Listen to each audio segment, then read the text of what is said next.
যতক্ষণ তুমি নিজে তোমার জীবন পরিবর্তন করতে চাইবে না, ততক্ষণ আমি কেন, ভগবানও তোমার জীবন পরিবর্তন করতে পারবে না। জীবনে সাকসেস হতে চাইলে তোমাকে 3টি কাজ করতে হবে। 1. ধৈর্য রাখতে হবে। 2. কঠোর পরিশ্রম করতে হবে। 3. নিরন্তর চেষ্টা চালিয়ে যেতে হবে। একটা ভিডিও দেখো আর শান্তি মনে ভাবো, ব্যাংকটা তার জীবন পরিবর্তন করার জন্য কিভাবে কঠোর পরিশ্রম করছে। ব্যাংকটা জানে তার জীবন পরিবর্তন করার জন্য তাকে কঠোর পরিশ্রম করতে হবে আর শেষ পর্যন্ত করতে হবে। তাহলে আমরা কেন ভেঙে পড়ি? একটা ব্যাংক যদি তার কঠোর থেকে কঠোর পরিস্থিতির মোকাবিলা করতে পারে, তাহলে আমরা তো মানুষ একটা ব্যাংকের তুলনায় অনেক বেশি শক্তিশালী। তাহলে আমরা কেন হাল ছেড়ে দেই? সাকসেস তুমি হবে, স্বপ্নপূর্ণ তোমার হবে, তাহলে কাজটাও তো তোমাকেই করতে হবে। কি ঠিক তো? শোনো, স্বপ্ন যত বড়, রাস্তা ততই কঠিন। মনে সাহস নিয়ে সামনের দিকে এগিয়ে যাও, আজ নয়তো কাল সাকসেস ঠিকই পাবে। দেখো, সব থেকে বড় কথা হচ্ছে, তুমি যদি ভাবো যে আমার জীবনে এত প্রবলেম, আমি কিভাবে সামনের দিকে এগিয়ে যাব, তাহলে আমি একটা কথাই বলবো, পৃথিবীতে এমন কেউ নেই যে বলতে পারবে আমার জীবনে কোনো প্রবলেম নেই। একটা ধনী মানুষের জীবনেও প্রবলেম আছে, একটা গরিব মানুষের জীবনেও প্রবলেম আছে। শুধু পার্থক্য এটাই, কারোর জীবনে টাকার প্রবলেম, আবার কারোর জীবনে সুখ শান্তির প্রবলেম। মানে এক একজনের জীবনে এক এক রকম প্রবলেম। তোমাকে শুধু এটাই শিখতে হবে, প্রবলেমগুলো থেকে বেরিয়ে সামনের দিকে কিভাবে এগিয়ে যাওয়া যায়, তাহলে সাকসেস খুব সহজেই পাবে। দেখো, তুমি যদি দৌড়াতে না পারো তাহলে হেঁটে যাও, যদি হেঁটেও যেতে না পারো তাহলে বিশ্রাম করে তারপরে হাঁটা শুরু করো, কিন্তু একেবারে থেমে যেও না। ব্যর্থতা মানে শেষ নয়, বরং একটি সাফল্যের পথে আরো এক ধাপ এগিয়ে যাওয়া।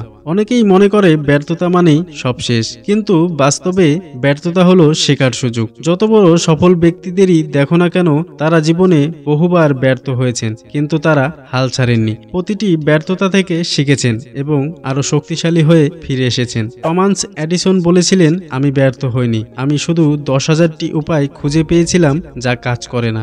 এটাই সফল ব্যক্তিদের মানসিকতা, তারা ব্যর্থতা থেকে শিক্ষা নেয় এবং সামনের দিকে এগিয়ে যায়। তাই কোনো কাজ সফল না হলে হতাশ হবে না, বরং দেখো কি ভুল হয়েছিল, কি শেখা যায় এবং কিভাবে পরের বার ভালো করা যায়। ব্যর্থতা কখনোই শেষ নয় যদি তুমি হাল না ছাড়ো।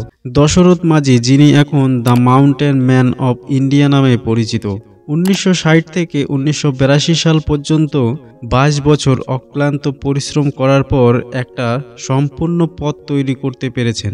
এটা দেখার পর আজ হাজার হাজার মানুষের মনে মোটিভেশন জাগিয়ে তুলে এই দশরথ মাঝির গল্পটা।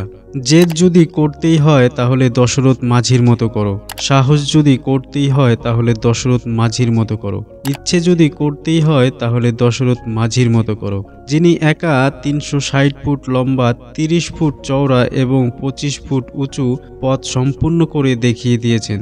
শুধু একটা ছেনি আর একটা হাতুড়ি দিয়ে গোটা পাহাড় কেটে ফেলেছেন। তিনি সবসময় বলতেন, সবকিছু ভগবানের ভরসায় ছেড়ে দিলেই হয় না, কিছু কিছু কাজ নিজেকেও করতে হয়। তুমি ভগবানের ভরসায় বসে আছো, কে জানে ভগবান তোমার ভরসায় বসে আছে। তুমি কবে কিছু করা শুরু করবে আর কবে ভগবান তোমাকে রাস্তা দেখানো শুরু করবে। তাই শুধু ভগবানের ভরসায় বসে থেকো না। All the best. Thank you for watching.